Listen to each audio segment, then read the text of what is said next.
Hi, Jim McKenzie here, interim minister at First Congregational Church in Port Washington, Wisconsin, that magical, wonderful little town up alongside Lake Michigan, just north of Milwaukee. You ever wondered about why Jesus taught in parables? Why didn't he just come out and say what he had to say? Why did he have to cast it in some story about something or someone else? Why did he talk about common everyday things like coins and sheep, about salt and light? Why did he talk about a father and a son, or two despised people on opposite sides of the racial line? Why did he use these kinds of common everyday stories to make his point?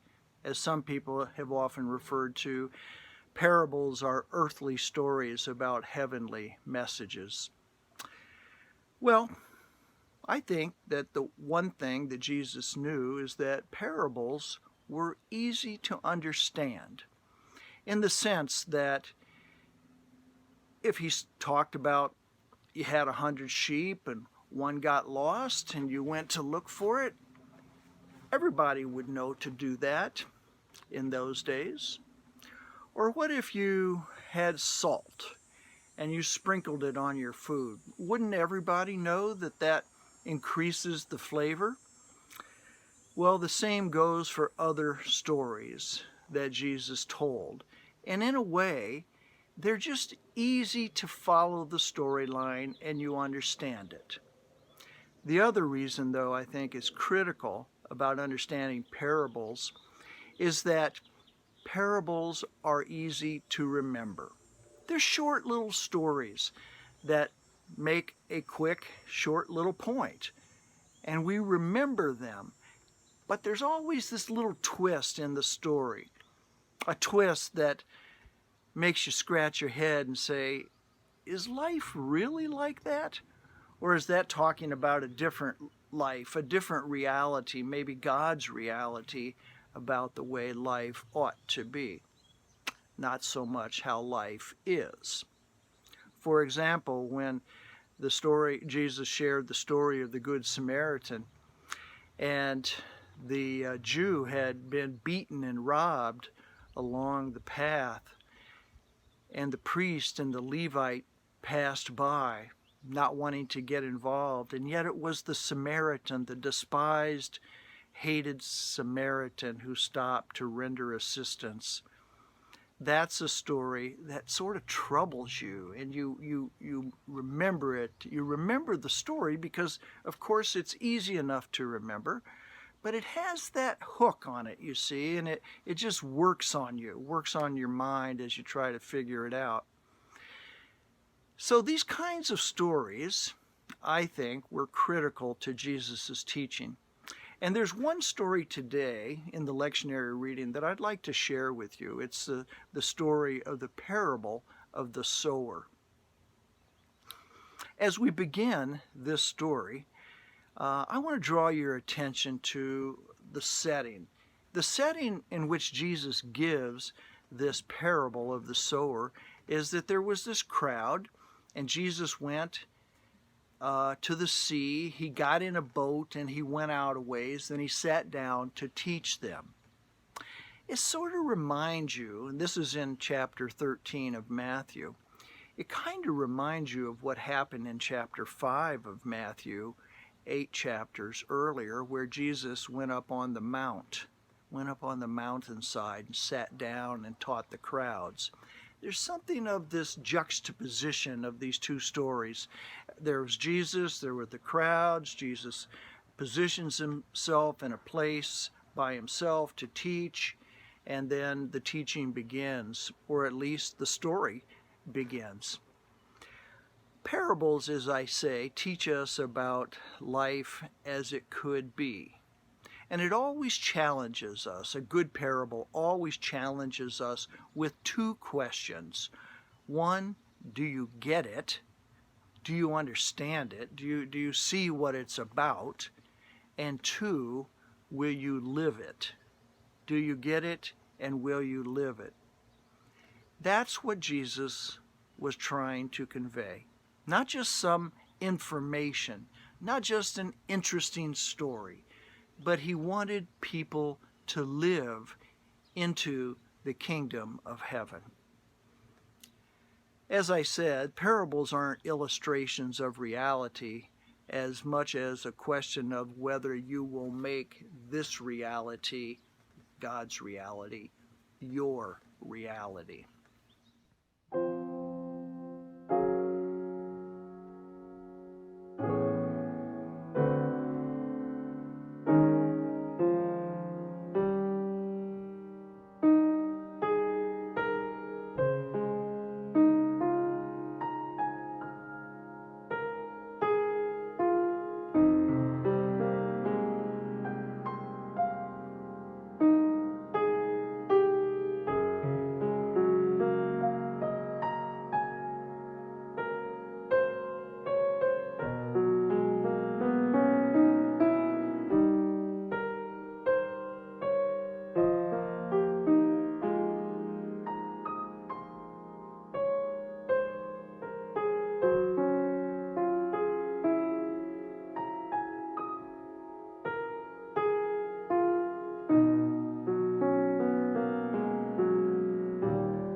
Well, let's get to that parable of the sower. It's found in the 13th chapter of Matthew, verses 1 through 23.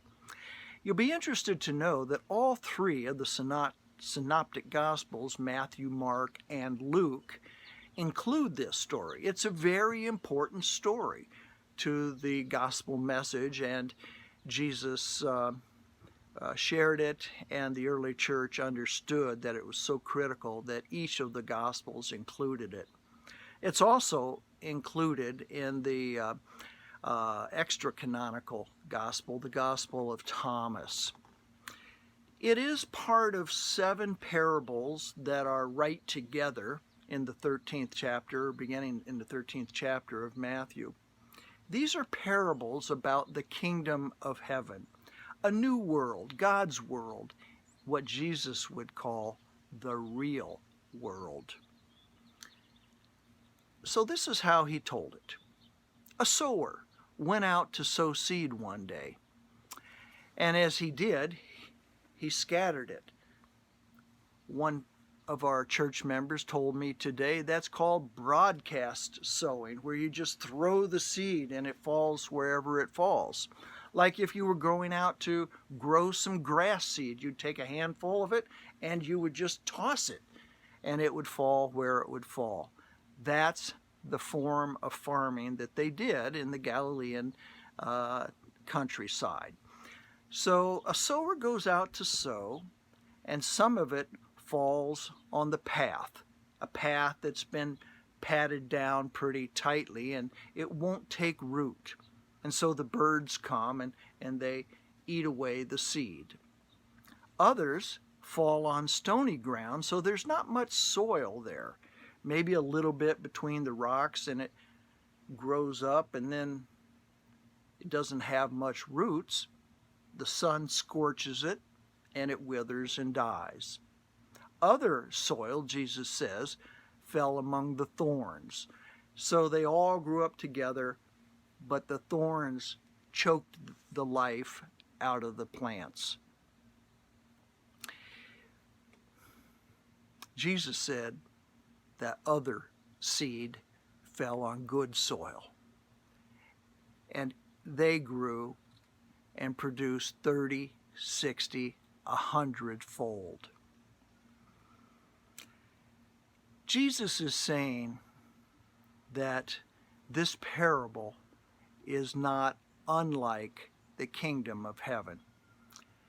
Interesting point in the telling of this parable in Matthew at this point, where Jesus takes his disciples off to the side, away from the crowd, and he begins to interpret the parable to them.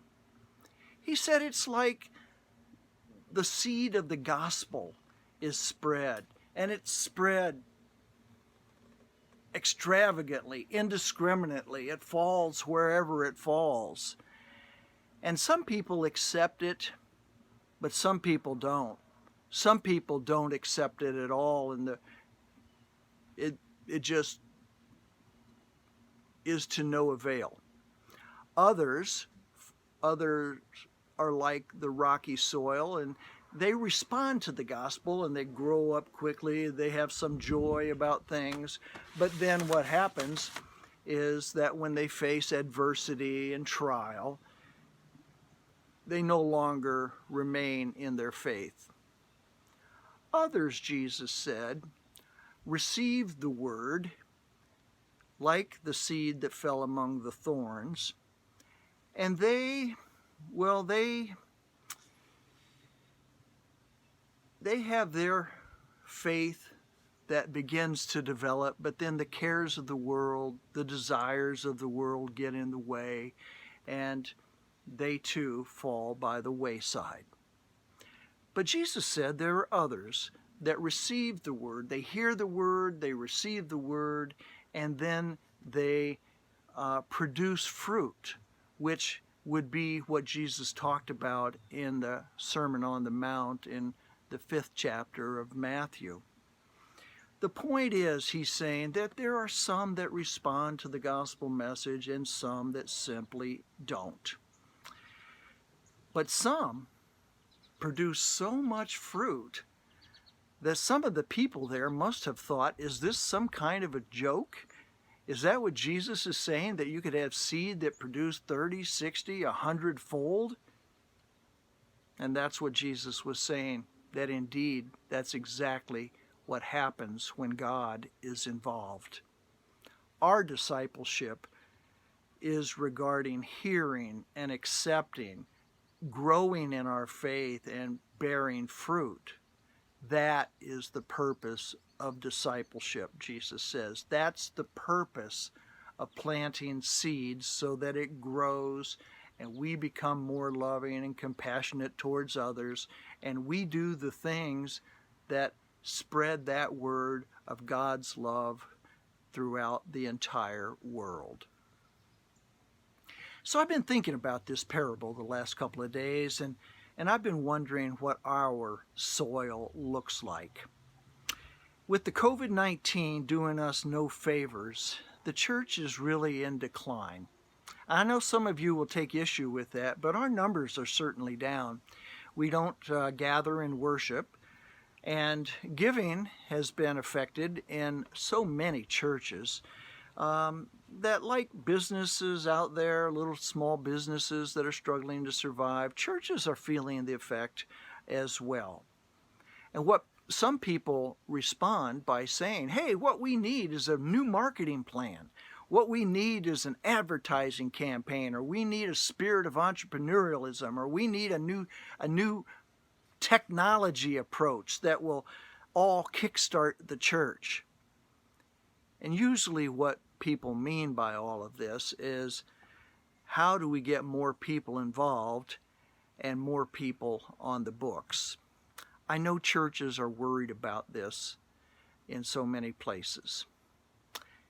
But I want to call a word of caution here, that our work is not about increasing numbers on the rolls, or not necessarily increasing the amount of giving, although we like to have those amounts of money to do good things and missions in the world. Our focus is not strictly on that.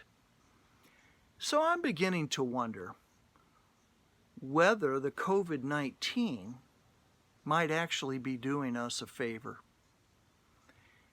Are we so culturally conditioned and contaminated that we can't see the purpose of discipleship anymore?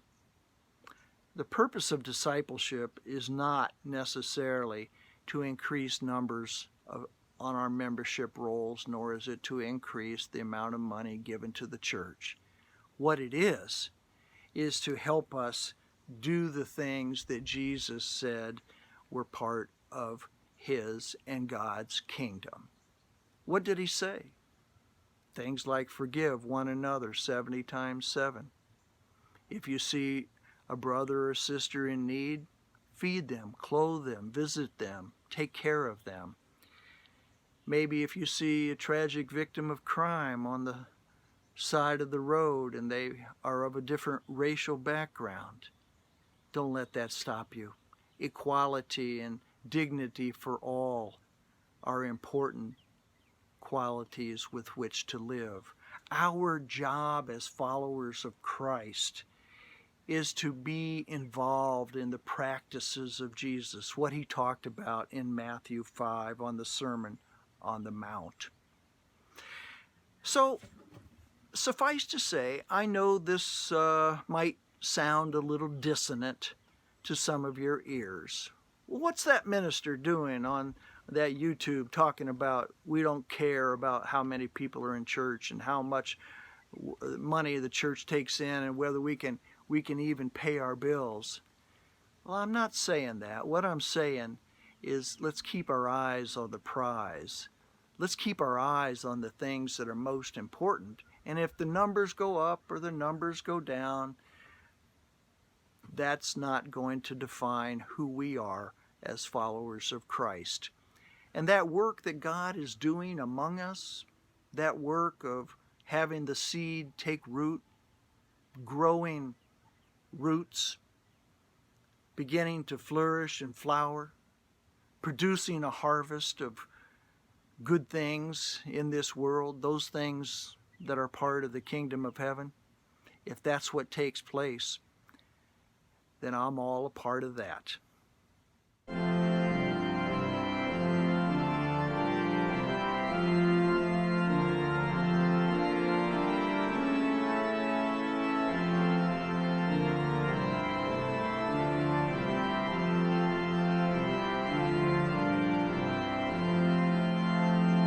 Almighty God, your word is cast like seed into the ground. Now let the dew of heaven descend and righteous fruits abound.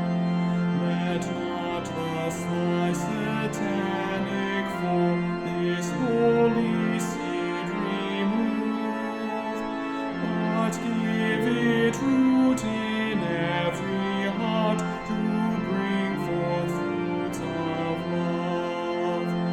Let not the world's deceitful cares a rising plant destroy, but let it yield 100-fold the fruits of peace and joy. So when the precious seed is sown, your quickening pace bestow, that all whose souls the truth receive, its saving power may know.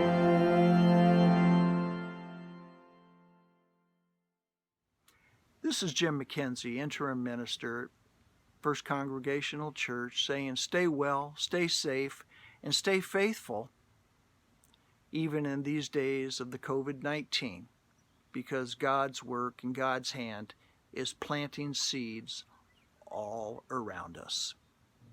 May God bless you.